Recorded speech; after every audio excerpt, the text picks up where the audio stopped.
दूसरे बूढ़े ने कहा, हे दैत्यराज, ये दोनों काले कुत्ते मेरे सगे भाई हैं। हमारे पिता ने मरते समय हम तीनों भाइयों को 3000 अशर्फियां दी थी। हम लोग उन मुद्राओं से व्यापार चलाने लगे। मेरे बड़े भाई को विदेशों में जाकर व्यापार करने की इच्छा हुई, सो उसने अपना सारा माल बेच डाला और जो वस्तुएं विदेशों में महंगी बिकती थी उन्हें यहां से खरीद कर व्यापार को चल दिया। इसके लगभग 1 वर्ष बाद मेरी दुकान पर एक भिखमंगा आकर बोला, भगवान तुम्हारा भला करे। मैंने उस पर ध्यान दिए बगैर जवाब दिया, भगवान तुम्हारा भी भला करे। उसने कहा कि क्या तुमने मुझे पहचाना नहीं? मैंने उसे ध्यानपूर्वक देखा और फिर उसे गले लगाकर फूट फूट कर रोया। मैंने कहा, भैया, मैं तुम्हें ऐसी दशा में कैसे पहचानता? फिर मैंने उसके परदेश के व्यापार का हाल पूछा तो उसने कहा कि मुझे इस हाल में भी देखकर क्या पूछ रहे हो? फिर मेरे जोर देने पर उसने वे सारी विपदाएं बताईं जो उस पर पड़ी थीं और बोला कि मैंने संक्षेप ही में तुम्हें सब बताया है। इससे अधिक विस्तार से बताऊंगा तो मेरा भी दुख बढ़ेगा और तुम्हारा भी। उसकी बातें सुनकर मैं अपने सभी काम भूल गया।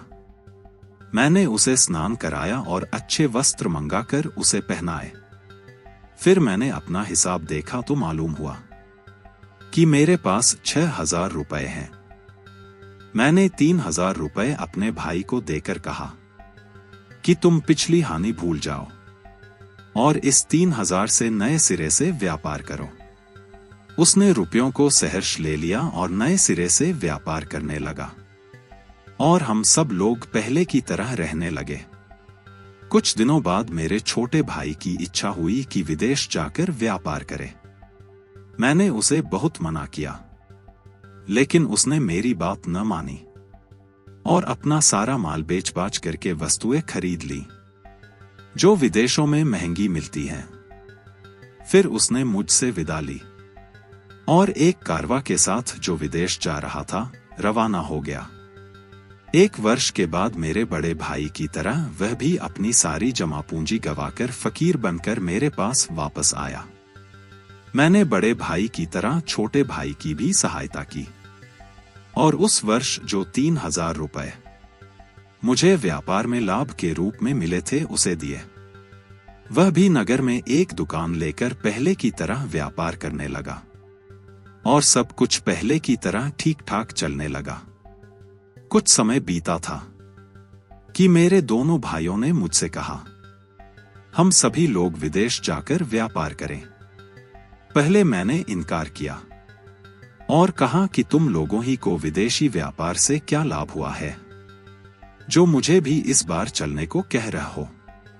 तब दोनों मेरे साथ बहस करने लगे और कहने लगे कि कौन जाने इस बार तुम्हारे भाग्य और तुम्हारी व्यापार बुद्धि ही से हम दोनों की तकदीर जाग जाए और हमारे सारे सपने पूरे हो जाए। मैंने फिर इनकार कर दिया, लेकिन ये मेरे पीछे पड़े रहे। यहां तक कि इसी बहस में 5 वर्ष बीत गए और इस अवधि में उन्होंने मेरी जान खा डाली। तंग आकर मैंने उसकी बात मान ली। मैंने व्यापार के लिए आवश्यक वस्तुएं मोल ले ली।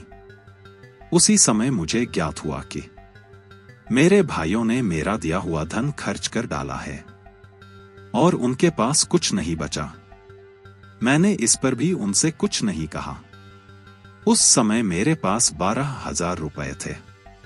उसमें से आधा धन मैंने दोनों को दे दिया और कहा कि भाइयों, बुद्धिमानी और दूरदर्शिता इसी में है कि हम अपना आधा धन व्यापार में लगाए और आधा अपने घर में छोड़ जाए। अगर तुम दोनों की तरह इस बार भी हम सबको व्यापार में घाटा हो तो उस समय घर में रखा हुआ धन काम आएगा और हम लोग उसे व्यापार में लगाकर अपना काम चलाएंगे। चुनांचे मैंने उन्हें 3-3 हजार रुपए दिए और इतनी ही राशि अपने लिए रखी और बाकी 3,000 रुपए अपने घर में एक गहरा गड्ढा खोदकर उसमें दबा दिया।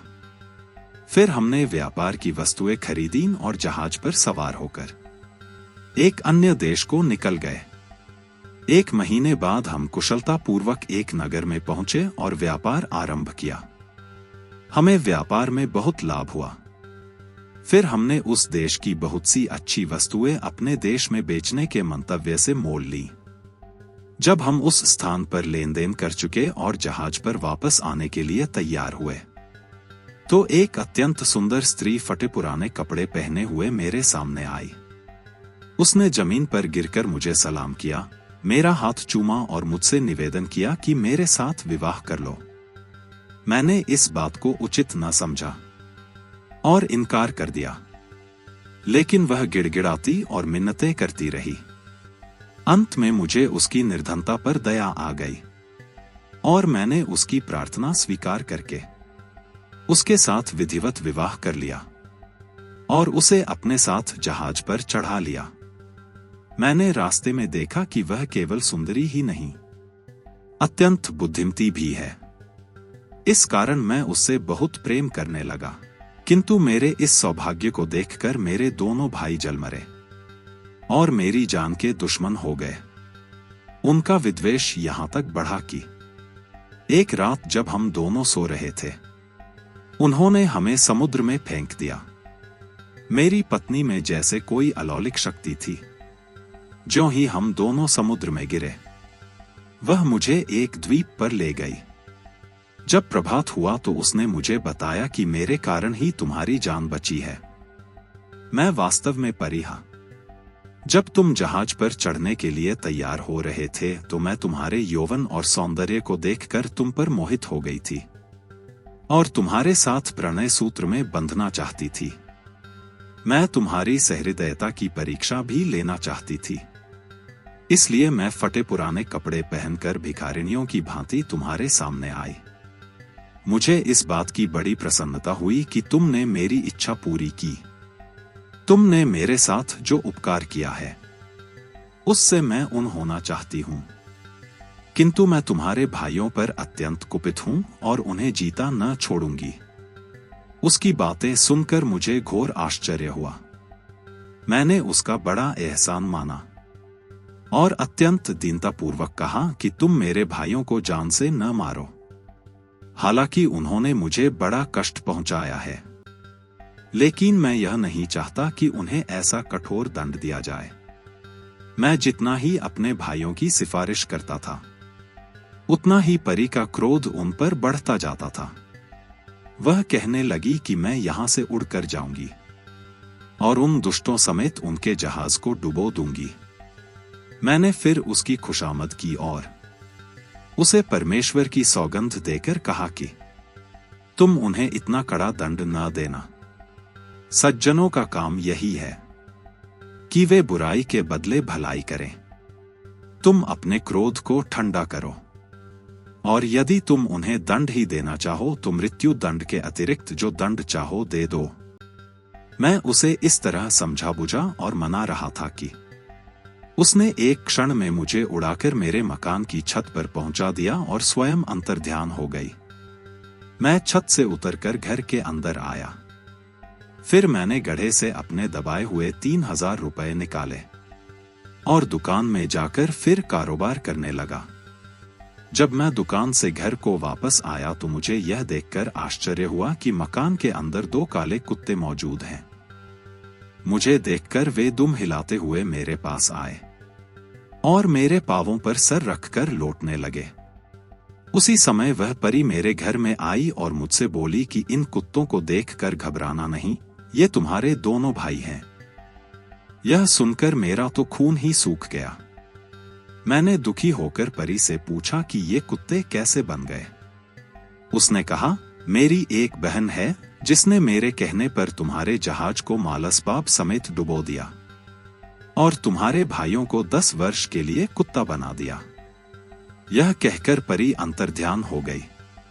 जब 10 वर्ष व्यतीत हो गए तो मैं अपने भाइयों को साथ लेकर इधर आ निकला और इस व्यापारी तथा इस हिरनी वाले वृद्ध को देखकर यहां रुक गया। यही मेरी कहानी है। हे दैत्यराज, आपको यह कहानी अद्भुत लगी या नहीं? दैत्य ने कहा, वास्तव में तेरी आप बीती बड़ी अद्भुत है। मैंने व्यापारी के अपराध का दूसरा तिहाई भाग भी माफ कर दिया। इस पर तीसरे बूढ़े ने इन दोनों की तरह दैत्य से कहा कि अब मैं भी अपना वृत्तांत आपसे कह रहा हूं। यदि आप इसे भी अद्भुत पाए तो कृपया व्यापारी के अपराध का बाकी तिहाई भाग भी क्षमा कर दें। दैत्य ने यह बात स्वीकार की।